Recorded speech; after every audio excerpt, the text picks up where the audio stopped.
Thanks for watching The Personal History of Games. I'm your host, Eric Canius, and this week we have writer extraordinaire Ty Galiz-Rowe joining us. You can find their work at uppercutcrit.com, where they are the editor-in-chief making things happen big time. Lucky for us, they spared a moment to talk about Kingdom Hearts in so much detail while we play Kingdom Hearts 2 for the PlayStation 2. Here's that conversation.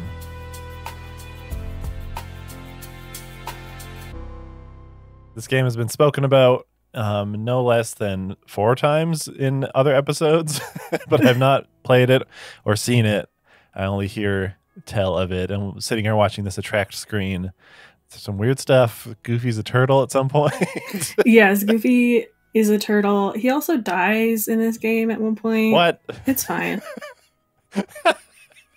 Does he come back? He must come back. He's in 3, isn't he? Yeah.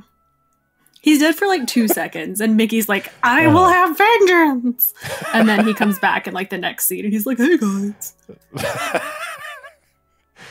Wow. That is that's all I could hope for. I got a save game from the internet, so we are finished the game, but we can go to any area you want. Which world is your favorite? Where do you want to go? Let's go to the Atlantica world, because I am one of the few people who really loves all of the music games. I think it's good and fun. Do you happen to know where that is? It should be... Let's see. Oh, there it is. It's over to the left. Top left? Yeah. All right, so what is your relationship with this game? Oh my gosh. So, and see, this is better because in the first Kingdom Hearts, they make you swim everywhere and like fight Heartless underwater, and it fucking sucks. But this, you just do music games. Oh, well, that's sweet. Yeah, Yes. I like it. But I'm also not like an actual rhythm game person, so I don't know if they're any good. I just think it's fun.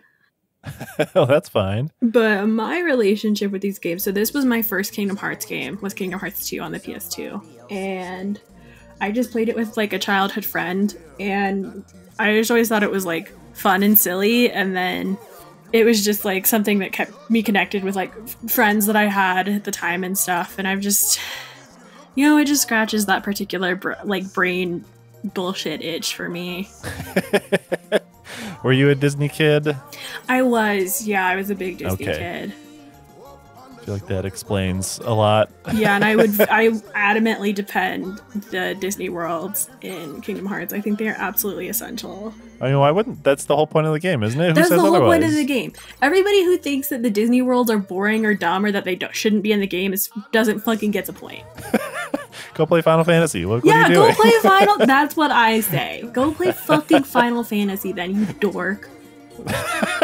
You fucking weeb. Go play Final Fantasy then. Yes. Yeah, exactly. If you're like, I don't want this Disney shit, there are other things for you. Go away. Yeah, well, especially because, like, literally Kingdom Hearts 3 proved that you don't need Final Fantasy in Kingdom Hearts. Yeah? But you absolutely do need Disney. Yeah, that's the whole... Yeah, Yes. which is why the bullshit that they're pulling with, like, the secret ending at Remind is really frustrating for me, but it's fine. There's a lot of feelings about this. I do.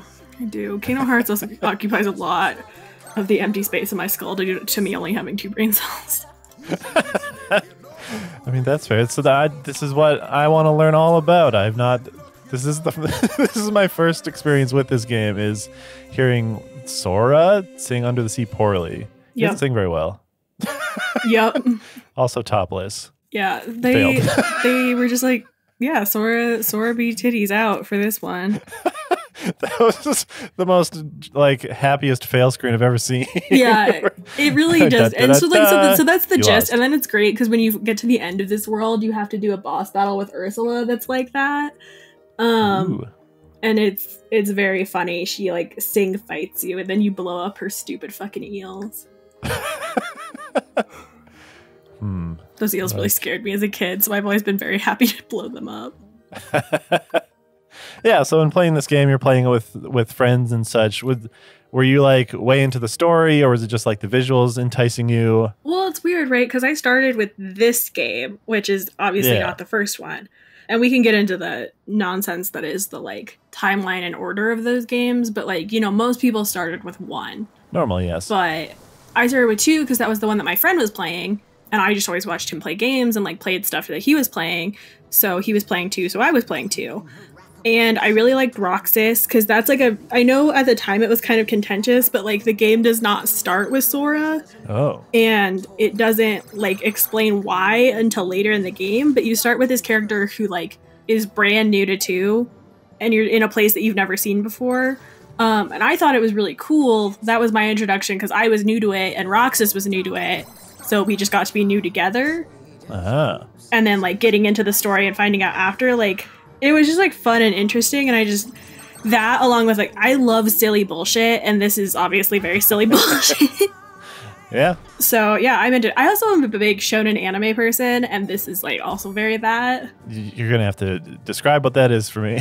It's like, I don't particularly care for Naruto, but it's like that style of like, you know, the hero kids who like bang their heads against walls to like succeed in a mission or whatever. It's like My Hero Academia is that, Haikyuu is that, which is funny because it's volleyball. It's just like anything that's kind of just like, yeah, like these lunkhead kids are gonna fucking do this thing. Yes, this is making me feel very disconnected. I don't watch anime and I have not played Kingdom Hearts, so I'm here to learn it all. I've played Kingdom Hearts since I was about 7 or 8, but I've only been recently, within the past like year-ish, like really pushing into watching anime. Like I had seen some, but this is the year I finally got like convinced to really try getting into stuff, and you know, there's some good stuff. What was the thing you started with that like made you understand, or like made you be like, okay, I'll try more of this? Honestly, Haikyuu. I started watching it last year when the pandemic started because my friend and other Uppercut person, Monty, really liked it. And she was like, I think you would really, really like it. So I was like, all right, you know, what the fuck else am I doing but my day job and being locked in my house? So I watched it and I just like lost my mind. I just loved it. And I never expected to be so into an anime about like high school boys playing volleyball. But it's so good. I feel like it gets to the heart of like why people like sports, just so that like it's not just about the sport itself and the technical aspects of it, but it's also about like, you know, why the players care about it and why they're invested in it and what their goals are and like what their strengths and weaknesses are. And I think it just does that really, really well. Because, like, I like sports documentaries because they do have a narrative to them, but I don't really care for watching, like, seasonal sports. And I think Haikyuu, like, really nails that. Okay. Yeah, I feel the same way about I'll watch sports documentaries. They're fun. They have stories to them. Yeah. They're interesting. But watching sports, no thank you. Yeah, no. Especially not football. This shit's so boring. Yes, agreed. Should not take you 45 minutes to set up after one play. Yes, it's so slow. There's so much stop and start. Come on, like I hate it. I'm in Canada, so we have hockey, and that's a little quicker at least, but still not my favorite. I mean, I'm not a big sports person in general, but I think like hockey and soccer are probably. I like basketball too, to a degree. Yeah, I mean, there's faster moving. There's more stuff going on. So you said you were playing this since about 6 years old? I think I was like between 7 and 9 when I started it. With your gaming as a childhood, was this something that you would like bring to school or something and talk about a bunch, or was it like just you do with a group of friends? To start, it was like my one like childhood best friend, and then you know he and I just played them throughout like elementary and middle school, and then when we went to high school, we started meeting other people who kind of had that interest as well, and so it was like a real talking point, and then it's just kind of translated out into my like online life as well. Like I ended up doing season 2 of Interstitial, which is a Kingdom Hearts inspired TTRPG that my friend Riley made, and I did the season 2 of that actual play. And it's opened a lot of doors weirdly for me. That's interesting. Yes, I mean that's what I was saying. Like there's so many people talking about Kingdom Hearts. There's like this. It's becoming common knowledge for a certain demographic and like age group and stuff, and it's a weird language to speak, but a lot of people do. A lot of people do. And I'm failing at these songs over and over, but it tells you so joyfully. It's very funny to me. I know, well, I also just like it because, yeah, like, compared to one where you have to, like, actually traverse the water world, like, as Sora swimming and, like, dealing with all the, enemies and stuff, it's just really annoying because the water physics aren't great. Yeah. As per usual with video games. Water levels. These levels seem really small. Is it just me or am I missing something? Because I traveled around a bit. I mean, they're not huge. The thing with 2 is that it makes you come back multiple times to each world. Ah. It'll, like, throw obstacles in your way. So, like, this world, like, you'll get to a point where you need to move a statue and you need to have, like, the gravity magic to do it. So you have to, like, go do other shit and then come back. And, like, all the worlds are like that. I think all of them you have to come back at least twice. I mean, they gotta get their money's worth. Yeah. Oh, boy. This song in particular is very distracting, and hearing Goofy sing was very funny. I heard tell of it. It's a lot, yeah. And as someone who hasn't, like, I've seen this movie at some point, but it's not my jam. What's your favorite Disney movie? When I was a kid, I think it was The Lion King. I loved that shit. Classic. Which is another thing too, is this Kingdom Hearts 2 I think has better Disney worlds than the first one. Because, like, the first game, the Tarzan world sucks. And the Alice in Wonderland world sucks. There's another one that I hate that I can't remember off the top of my head right now. But there's a lot of Disney worlds that really suck in the first one. Well, it's even better that you started with the second one, which kind of makes sense. Yeah, it was honestly, I went back to play the first one in high school because my friend was like, it's weird that you haven't played this. And I was like, yeah, I guess you're right. So I, like, borrowed it and played it, and I was like, man, if I'd had to start with this game, I don't think I would have continued. Yeah, like, I think I played Metal Gear 3 first, which is the most contentious one, and went back and played 1 and 2. Because it was just, but it played so much better, so it made sense. So that kind of checks out. Let's go to Pirates. Go to the Pirates world, yeah. Just enjoy the terrible. This world sucks so much. This is one of my least favorite worlds, but it's so funny because it's just so bad. It's like all of these, like, real looking people, like, they like digitally scanned, like, fucking Johnny Depp and, like, Keira Knightley and put him in here, and Orlando Bloom, and it's so weird. There's one boss fight that's, like, fine, and then there's another boss fight that happens, I think, the second time you come. That's just, like, the biggest pain in the ass. You have to, like, fight a giant heartless for gold doubloons, and it keeps, like, stealing them back from you and being a little shit. Are you one to get frustrated with games, or are you able to let it go? I mean, I'll get mad, but I'm not, like, a break my controller kind of person. That's good. I think I've only seen my brother throw a controller once. I feel like it's more of a stereotype than a reality for a lot of people. I mean, I do know someone who has broken several controllers.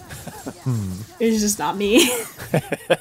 So Kingdom Hearts was your introduction to games in general, or did you dabble in it before? No, I had played before. I had a Super Nintendo when I was 5, and I also had, like, all those edutainment games when I was, like, a baby. Ooh, sweet. Do you remember any of those? Yeah, I had, like, Roger Rabbit stuff, and I also had one that was, like, a Sesame Street one, and I remember there was, like, a game that you could play with Bert and Ernie with masks that I always thought was really scary. So they were wearing masks and swapping them out? No, it was something about, like, choosing masks off a wall, but all the masks looked really scary to me. And then I also had a Barney game where, like, I had, like, a little animatronic Barney toy that, like, responded to the game. Whoa. Yeah. That's advanced. Yeah, it was cool. I remember really liking that game. I don't remember anything about it other than the Barney robot, but... Was this on, like, did you have a computer in your house? Mm-hmm. Yeah, I had a computer. I played PC games for a long time, like, as a kid, and then, you know, my Super Nintendo. And then I think my next gaming thing that I got after my Super Nintendo was a PS2. I mean, that's what gives you access to Kingdom Hearts. Opens the door. It did. That's how I ended up playing the first one in high school, and also Chain of Memories. Did you do any, like, early web browsing in your house, or was that, like, off limits? No, I did some to a degree. Like, do you remember any of those weird websites, those social sites? I was just talking about this with my wife. We can't remember the name to any of them, but we all had different experiences for the different websites we went to, and they don't exist anymore, and we can't remember any names. Yep, and I think it's probably better that way. Yeah, because we remembered Habbo Hotel. That's not the one I did, though.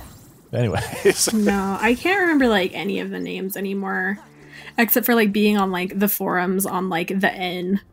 What's the N? The N was, like, the teen version of Nickelodeon in America. Oh.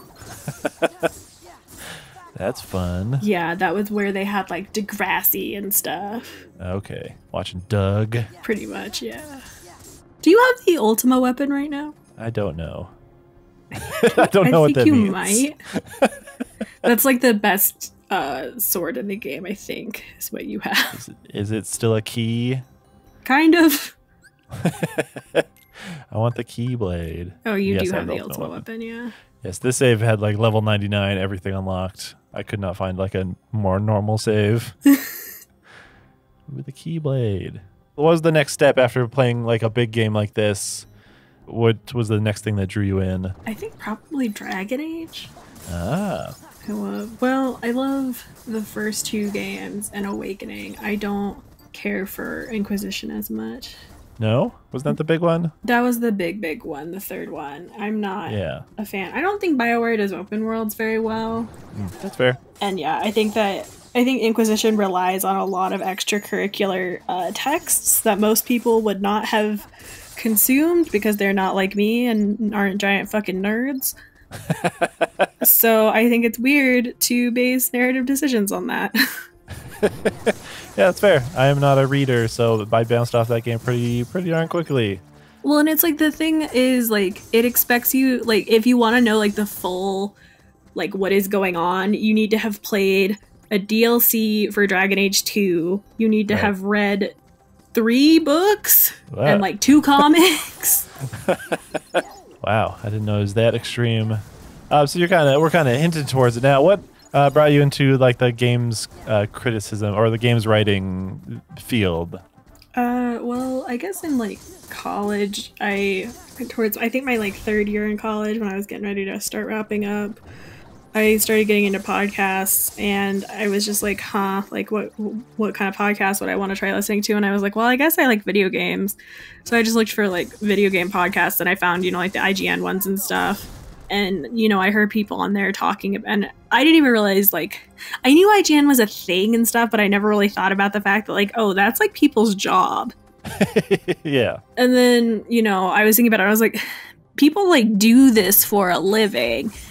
So I was like, that'd be kind of cool. And then I heard, I can't remember who, but somebody on one of those shows was talking about, like, the only way to get into it is just, to do it. So you have, a portfolio and stuff. So I made my own little blog site, and it just kind of, went on from there.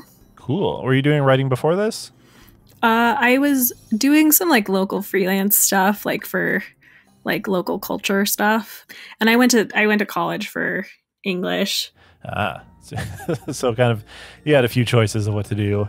Yeah, I also worked like corporate day jobs for like 4 years after graduating. That's the norm. So I always find this interesting. Maybe it's just me. Like, what did you have a plan going into university or college, and just like writing drew you in, or was it just like just doing what you do? No. So originally I was going to school for biochemistry. Whoa. Yeah, and then I realized how fucking hard that was. Yeah. And I was not good enough at math to continue. So I basically told my mom that, and I was basically like, yo, I need to switch majors because I cannot do this. Yes. So I was going to do English and then become a teacher. But then I decided to wait on getting my license because I didn't want to pay for more school. And then I just kind of ended up doing like corporate stuff in the meantime and just, writing in my free time. And it just kind of snowballed from there. Yeah, I relate to that so hard because I went to school initially for engineering and then was like, man, this sucks.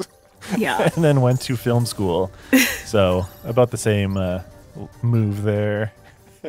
Yeah. So I just relate to that a lot of picking a big science, be like, I could do this. I have because I had minor interest in math. And be like, I guess I'm pretty good at math, I guess. And then I go there and I don't want to do this for the rest of my life. Yeah, no, and that was the thing too, is I really, really excelled in my AP biology class in high school, and I really liked it. And my teacher was pushing me to keep going. And so then I was like, oh, well, I want to be a toxicologist because looking at poisonous shit seems cool.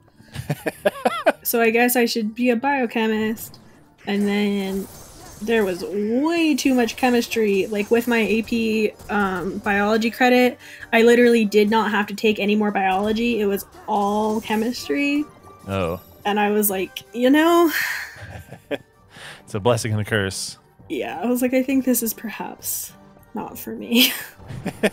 Yes, I didn't have to take any English in university, and it was very nice, but also I feel like it might have, slowed some things down of not wanting to read books and such. But such is life. Yeah. I like the music in this world a lot. Yeah, it's got some jams going on. I feel like how many times this game is going to get flagged when I put it on YouTube with all the songs I sung I did at the start. And hey folks, if you're listening to this podcast, then you must love video games. And if you love video games, you got to listen to another video game podcast called Game Johns. Join Riley and her crew as they delve into everything games, from upcoming titles and nostalgic classics to game development and intriguing interviews. Learn and laugh alongside this ragtag team of indie devs. Whether you want to philosophize about the definition of a game, discuss the hype behind virtual reality, or discover games you've never heard of, Game Johns is the crew for you. For more things Game Johns, check out allmylinks.com/GameJohns and check out their Twitter @GameJohns for all news and announcements. That's Game Johns, Game JAWNS. Check them out. Yeah, so it's kind of just snowballed that you were playing games, then you learned that you could write about games, then started writing about games. Well, and I started when I started looking for writing about games, I found Waypoint, and I started seeing reading Austin Walker and Maddie Myers and Dia Lucina and Keita Jackson, and I was like, oh, this is dope. I want to be like these people. It's a good group to look up to. So then I tried to do that. Yeah, you got to make your own way. That's the thing. All right, are you much of a self-starter, would you say? I would say so. I mean, Uppercut is probably the biggest example of that, I guess. It went from, being it was formerly known as your Geeky Gal Pal, and it was more of a just me blog, and, we went from that to, now we're our own actual indie outlet that people kind of know about, and we do freelance stuff, and... That's cool. It's very exciting. Yeah, and I do the most of the quote unquote boss stuff. No, it's very neat. How is it seeing something you made grow like that? It's been wild. Every time something wild happens where we grow or get more attention, it's just what is happening? That's fun though. So what were the first things you write about on the blog? What was the drawing you to write about? See, I know I wrote about Dream Daddy early on. I wrote about Night in the I was definitely figuring out my shit a lot more at the start, so it was a lot of me just kind of playing around with different kinds of articles and seeing what I liked to write and stuff. Mm-hmm. But I've also always been pretty focused on highlighting indie games and queer stuff. Yeah, that's cool. Is there any indie games you're playing lately that have stood out to you? So I just got a few codes. I got a code for the Heaven's Vault Switch port, which I'm pretty excited to check out. And then I also just got Sword of the Necromancer on Switch, which is an action RPG roguelike type deal. Cool. And it seems very neat. You get to convert your enemies into team members and stuff, I think. Ooh. Yeah, it seems cool, and it's also a queer love story, I think, is the main story conceit. Mm-hmm. So I'm interested to check out what all is going on there. Cool. So you had mentioned the letters, the Game of the Year letters, or sorry, End of Year letters on Uppercut. What was that whole campaign? So we do it We've done it, I think, every year that we've been Uppercut, but basically ourselves. I got the idea originally from Waypoint because they used to do for a while, like when they didn't want to review a game, but they wanted like everyone on staff to kind of have input. They would do a letter series, and they did one about Red Dead that had Austin, Patrick, and Rob like all basically saying like, here's one word I think of to describe Red Dead 2, and then like explaining that in an essay. Yeah. And they were, in communication with each other, and I thought that was really cool. So I wanted to do that as end of the year content because I don't really like traditional game of the year stuff. Mm-hmm. And I like for Uppercut to, be different.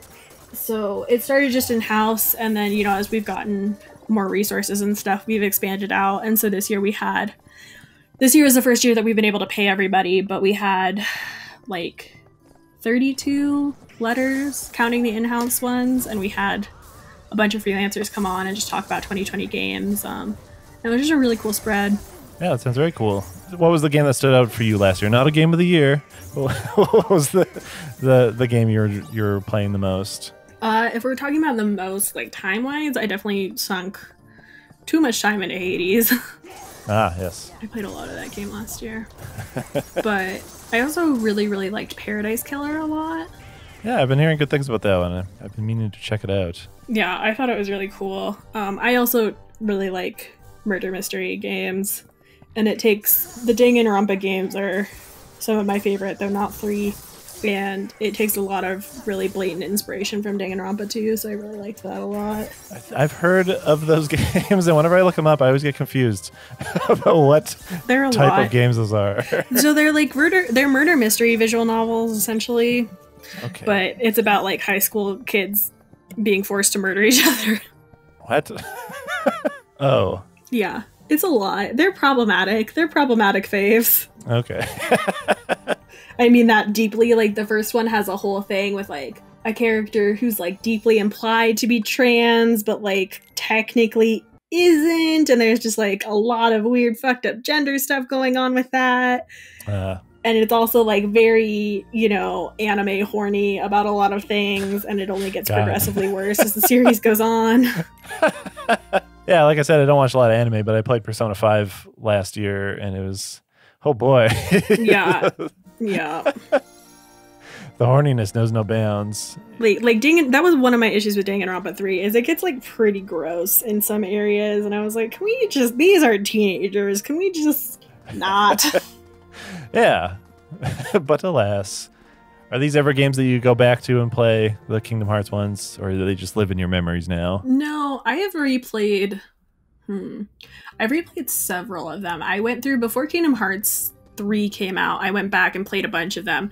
Not one, because one sucks. But I think I played 2, Birth by Sleep and Dream Drop Distance again. How do you feel about that weird release? Because, yeah, so my wife loves these games, but played only 1, 2, and then jumped to 3. It seems like a huge barrier for people who want to enjoy this very convoluted story. No, if you want to be a Kingdom Hearts person, you have to be a little bit of a masochist, I think. And you just have to be really on board for the bullshit. That's the thing is, like, on a logical level, I'm like, yeah, the way that they did those releases, like, especially back before, because now it's kind of nice because they have the, like, collections on the PS4 and the Xbox or whatever. Right. So you can snag and, like, play most of them, and the ones that you can't play, you can, like, watch the cutscene videos or whatever. But the fact that they had 2 that were originally on the PS2, one that was on the Game Boy that got ported to the PS2, one that was on the PSP, one that was on the DS, one that was on the 3DS. It's a lot. It's a lot, and I get that, but also, like, I don't care. Did you love it? So you played all those games as they came out? No, but I did go back for a lot of them. Okay. So I bought a PSP specifically so that I could play Birth by Sleep. And I played that and I loved it. That's my favorite Kingdom Hearts game. I didn't play the Game Boy version of Chain of Memories, but I did buy the PS2 port, so I played that on my PS2. And I got almost to the end, but I got stuck on a boss fight because Vexen's a bitch. I hate him. A lot of people really don't like Chain of Memories because of the card stuff. I really like card games. So I actually really, really liked it, but I did get stuck on his boss fight, so I never finished that game. Oh. And I did play Dream Drop on the 3DS when it came out, and I think it's a better game on the 3DS than on the PS4. I would imagine. It's kind of hard to translate those games to one screen. It doesn't feel good. So you're like all in. Oh yeah, on this. The only Kingdom Hearts game that I haven't tried at all is the new... The rhythm one? Or the rhythm like one the that just one? came out, I haven't gotten to. And also, like, there have been a couple of phone versions that were, like, only in Japan that I haven't touched. Yet. But, like, I did play the mobile one that has changed a billion times. I did play fucking Coded using, like, the DS that could play Game Boy games. Coded sucks. Coded is the worst Kingdom Hearts game. So it's like an original Game Boy game, like 2D. It was a Japanese phone game that then got ported to the Game Boy that then I played on the DS. Whoa, what? The story is interesting, but actually playing it sucks. Yeah, so like each one, they really went all in on the story still, right? Pretty much. Like all of them are like technically story relevant. Like you can kind of... I'm trying to think. Coded, I think you don't really need to understand what goes on in Coded unless you're like figuring out what's going on in the mobile game currently, because the bullshit between those is very connected. There's so much stupid shit in this game. There's so much. Just, this is why every time I explain this game, I'm like, this game is fucking stupid. But you gotta love that stupid shit. I do. I am enjoying like the dedication to the story and like making everything a piece, all a part of like one big story in some way. I think that's ambitious. Oh, it's very ambitious. It's not clean. I would say that it's ultimately not done super well. But I do respect the ambition, although I wish the ambition would be checked a little bit back because I don't like where it's going. Oh no. It feels like a very unwieldy ship to drive, so I don't know if there's much course correction they can do. Well, it's just so... What's his face? Nomura. Yeah. He did Final Fantasy character designs too. And he, like, you can tell, you know, it's all the Final Fantasy characters with the belts and shit. That's him. Yes. Okay. And he really wanted to do, I believe it was Final Fantasy Versus. It's something Versus was like a game that he wanted to make but never got to. And because Kingdom Hearts was getting popular, so now it kind of seems like because of some bullshit at the end of the Kingdom Hearts 3 Remind DLC, it kind of seems like he's like trying to force Kingdom Hearts to be that Final Fantasy game. Oh no. And I am not here for it. Wait, does like crossover happen with aren't Final Fantasy? Sephiroth's in this game, isn't he? Yeah, so there are Final Fantasy characters in Kingdom Hearts. And I guess they're like alternate universe versions. It's very strange. I don't know if they ever like really explain it because like Aerith is alive in Kingdom Hearts, which is not true in Final Fantasy VII. Spoilers. Yep. And like some of the names are different and stuff. But yeah, Nomura's pulling some shit. I'm not happy with him right now. He's in a golden handcuff situation. He made a thing that's too popular, so he can't do anything. So now I guess he's going to try and shoehorn the other idea in there. I think that's fun. As someone who doesn't play, I think that's fun. It makes me so mad. It's making me laugh because this game, I don't like all I ever hear is stories, and the more stories I hear, the more it makes me laugh. Yeah, no, it's a wild thing conceptually.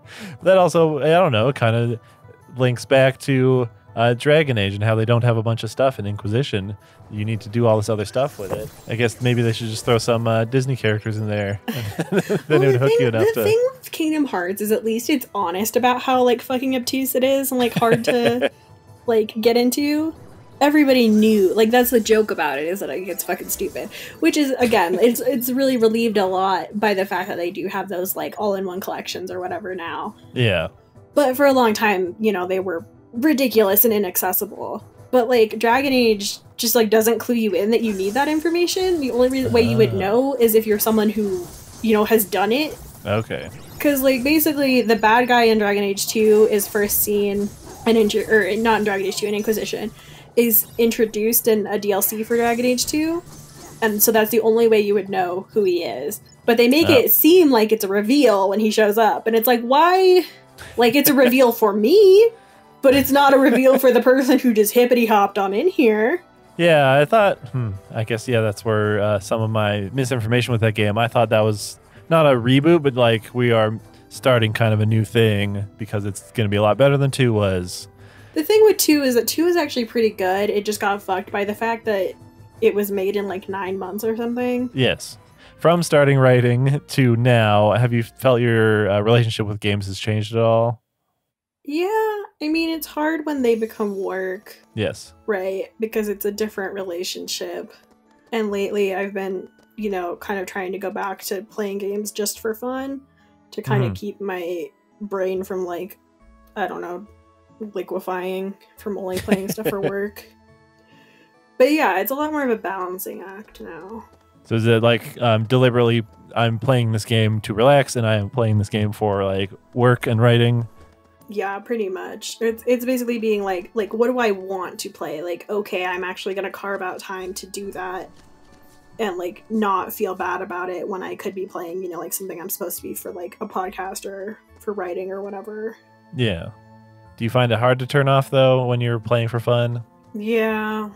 Maybe that's a hint that you're doing the right thing, or that you or that you made the wrong choice. Who knows? Yeah, I don't know. It's been nice just like playing stuff because I'm interested in it though. I just like since the year started, I've been, because there hasn't been like too many big releases that like I've needed to pay attention to yet. Right. So I've been able to just kind of fuck around in my free time, which has been nice. That is good. It's good to find those times. Recommend it to everyone listening. For sure. I've only, I was kind of stopped playing games a lot of the time, but this podcast has been fun to jump into different games. It's not quite work yet, except for this one. I'm kidding. This one it's very easy to play. I'll give it that. I barely have to think. I should slam a button, especially when I'm level 99. Yeah. You're level 99 and you have the best weapon in the game, so... Yeah, that's how everyone plays it, right? Uh-huh. That's just how it goes. Where can people find you if you want to be found? You can find me on Twitter at TUI_GNARs, or over on Uppercut, which is at Uppercut Crit on Twitter, or uppercutcrit.com. Sweet. Was that, it was 8 R's deliberate, or were 7 taken? So, I changed my first name last year, and my old handle had 8 R's in it because 6 and 7 were taken weirdly. And so then when I changed my name, I was like, you know, I'm going to keep this old part of it so it's still like kind of recognizable. Yeah, fair. Oh, that's always fun. Seeing people with names and emails with numbers and how they get around the age of the internet and how those names will never come back. Nope. It's frustrating. All the best usernames, they're probably just empty, not being used. Ugh. But I do wish I would have gotten like a 1-character Twitter handle and made some bank and then retired. God. What? Isn't that the dream? Isn't that everyone's dream? Just me? It's less that it's your dream and more that it's just like a thing people have done. Yes, the state of the world that would cause such a thing to happen is more a thing to groan about. Ooh, ball. Yeah, it's a lot. It's a lot to like think about. There's a lot of things that have to happen in order for that to be the case. In order for that to be reality. We can sell a letter for $40,000. But alas. On that note, thank you for being on the Personal History of Games. It was great chatting with you. Yeah, thanks for having me. That was fun. So everyone go check out Uppercut, and we'll catch you next time on the Personal History of Games. You can hear more of the Personal History of Games on Spotify, Apple Podcasts, Google Play, or wherever else you listen to podcasts. If you enjoyed this episode and want to help us out, please leave us a rating and review. For updates, you can follow us on Instagram, Twitter, and Facebook at PHOGPod, or check out our website at personalhog.com. The show is hosted and produced by Eric Canius, executive produced by Robin Lands. Do We Like is brought to you by Beamed Media, a Canadian podcast network.